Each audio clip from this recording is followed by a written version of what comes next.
The big ballpark in the Bronx is open for business. Kinda. The Yankees take on the Mets in another scrimmage. Recaps, get your recaps here. It's the Game Day Show, starting now.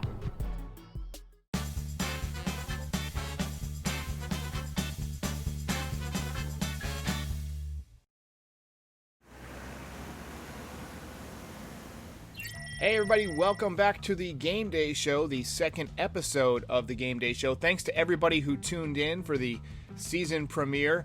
I'm confident that this channel is about to blow up. I've had a lot of interest in sponsorships and people wanting to get involved, so thank you to everybody who's become a part of the channel since we launched in December. And my intent is to bring really top quality content, more than just highlights, more than just montages of home runs, things like that.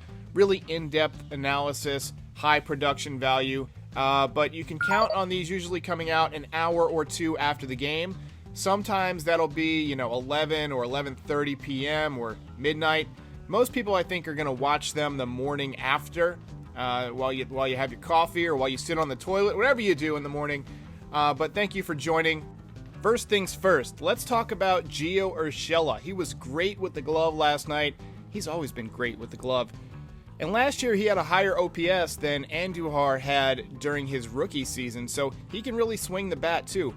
But Andujar is so good with that bat that it's tough to get him out of the lineup, so you're going to have to find at-bats for him.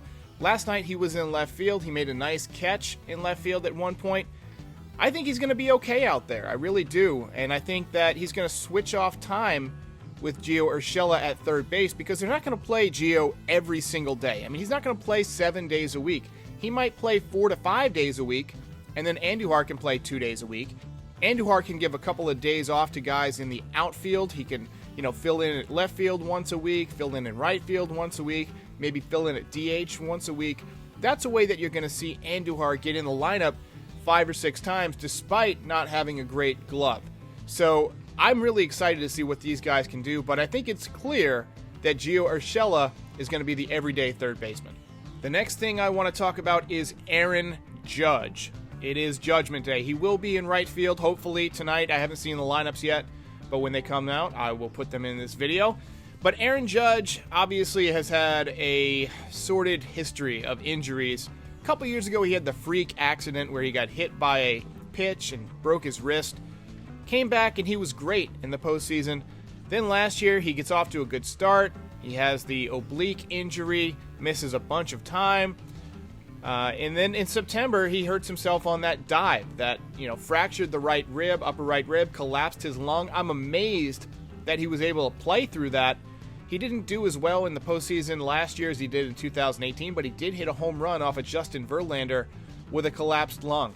So I think if we can get a healthy Judge for, let's say, 50 games, if he can play 50 games, I think the Yankees are in good shape. And then be healthy going into the postseason. Whatever the postseason is going to look like, hopefully the Yankees will be in it. I think they will be.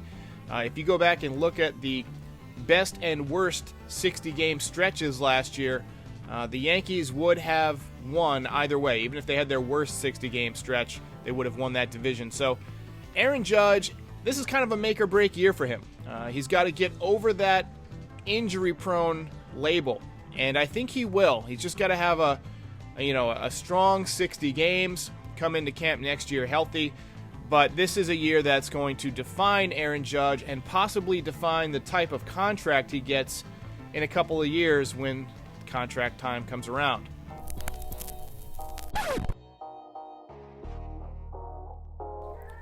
All right, the lineup for tonight's opener in the Bronx looks almost like the Death Star lineup. DJ LeMahieu back in there after getting coronavirus and rejoining the team. He's at second base. Aaron Judge in right field. Gleyber Torres at shortstop. He had a base hit and an RBI last night. Giancarlo Stanton had a double last night. He's at DH. Aaron Hicks in center field. He's coming back from Tommy John surgery, and he's not going to miss a game as long as he stays healthy between now and opening day. Gary Sanchez behind the dish. He slimmed down a bit. Look out for that new catching stance. Luke Voit at first base. He's also lost some weight. He's coming back from hernia surgery. Damn, everybody was hurt last year. Brett Gardner in left field. Let Brett bang. And at third base, Matt Duffy. He's a recent Yankees pickup. He's a veteran, probably won't start very much this year unless there are some injuries, but he's one of those guys who you could see kind of being a off the scrap heap guy that turns into a really good player. Brian Cashman is good at picking those guys up, and Matt Duffy has that kind of potential. And my pick to click, Luke Voit. The reason I chose him is because he opened the ballpark last year with that big home run to center field off the Orioles, and I feel like he's going to do it again.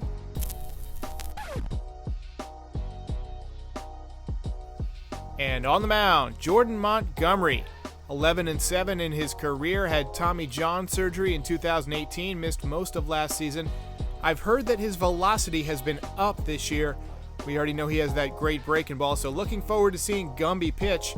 If all goes to plan, he should be the number 5 guy, maybe the number 4 guy in the Yankees rotation, depending on how J. Happ does.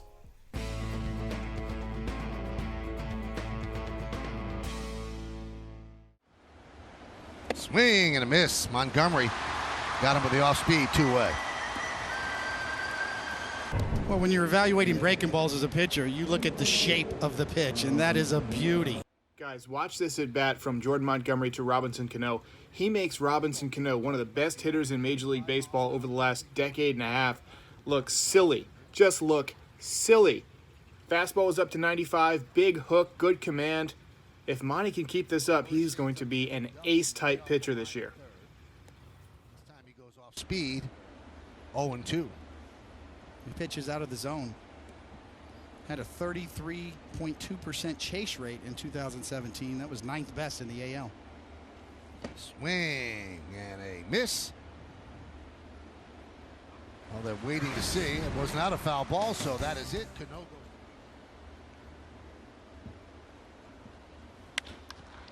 That one's driven to left field and deep. Going back, Cespedes. He's on the track. He's at the wall. See ya!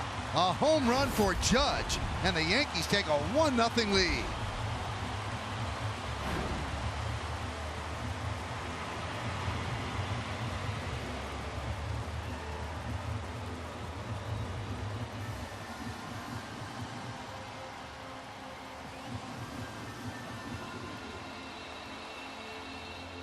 Oswalt tried to double up on Aaron Judge with fastballs in. And got him the first time, not this time. As Judge just cuts him off at the pass and clears him out of there. Brings his hands in, just gets the barrel of the bat on the baseball, and he is so strong. That is gone, bam, right? Mm-hmm.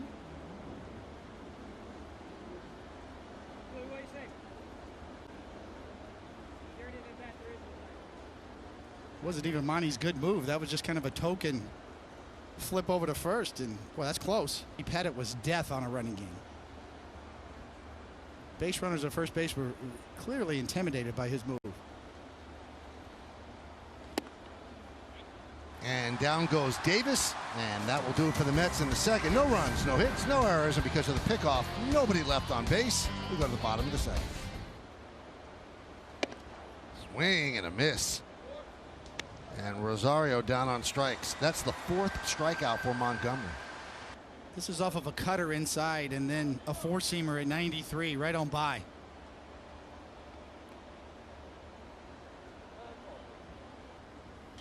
Up the middle.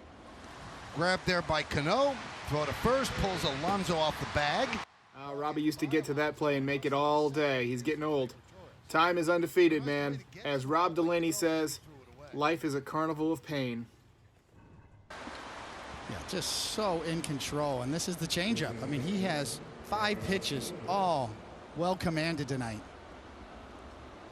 And this is on Yes Mo, brought to you by your Mercedes-Benz Back Tri-State. into that bullpen that can fill in, and that is your injury report brought to you by Montefiore, doing more. Oh, Gary Sanchez did more. He just crushed a pitch into the second deck in left field as the Yankees take a 2-0 lead. The fastball belt high and belted out of here. Did it work? I tried him once back in the late 80s, and it was intense. Rolfing is an intense massage. High drive deep into center field. Nimmo back, still back, looking up. See ya! Into Monument Park, a long home run for Luke Voit. It's 3-0 Yanks. Called it. What'd I say?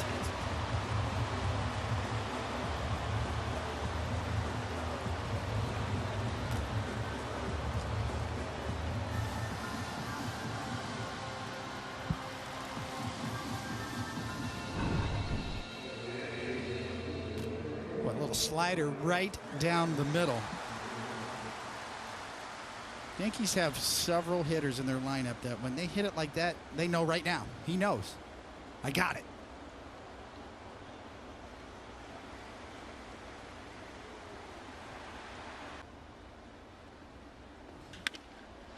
That one's driven deep to left field. Going back, Smith, track, wall, see ya! A 2-run home run for Judge. The Bronx Bombers are out tonight. It is 5-0 Yankees.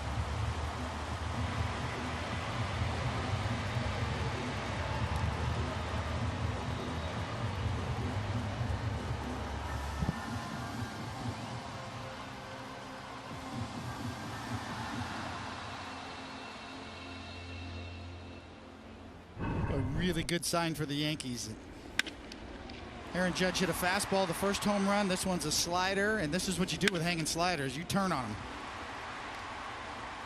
Twice tonight, Aaron Judge has pulled home runs.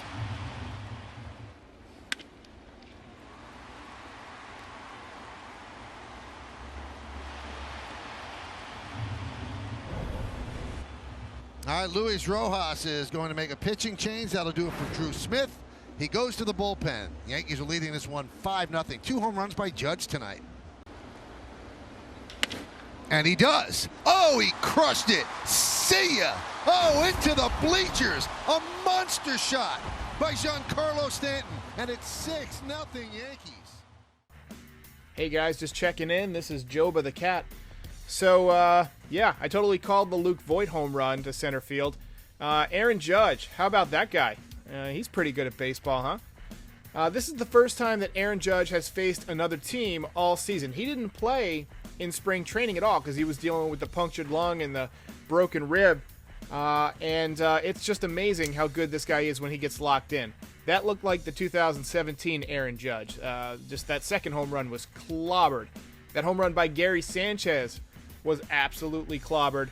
And then how about Jordan Montgomery? He was fantastic. His fastball was 95. His breaking ball was sharp. It was 81 to 82. That's a 14 or 13 mile an hour difference between those pitches. He had a good changeup. He was getting some low strikes because Gary Sanchez has that new stance. And you could see the ball would, how it shows that yes-mo vision or whatever, where it's got the box and then you see the ball beneath the box. You could see that those pitches were low. They were not strikes. And Sanchez was bringing them up and they were getting called as strikes. So, part of it could be bad umpires, but, hey, any way you can get calls. Jordan Montgomery looked great. 5 shutout innings. Aaron Judge looked great. Luke Voit. By the way, did anybody catch the distance on the Giancarlo Stanton home run? I think I missed it. But that ball had to be 450, 460 at least. That ball was crushed and it was on a line. So those line drive type home runs generally have a higher distance than the ones that are kind of those long, high arcing fly balls. But yeah, that ball was hammered. So this week, the Phillies come to town on Monday. And then on Thursday is opening night, Garrett Cole and Max Scherzer. So tune in for that. My player of the game, of course, Aaron Judge. 2 big home runs. I'll see you next time.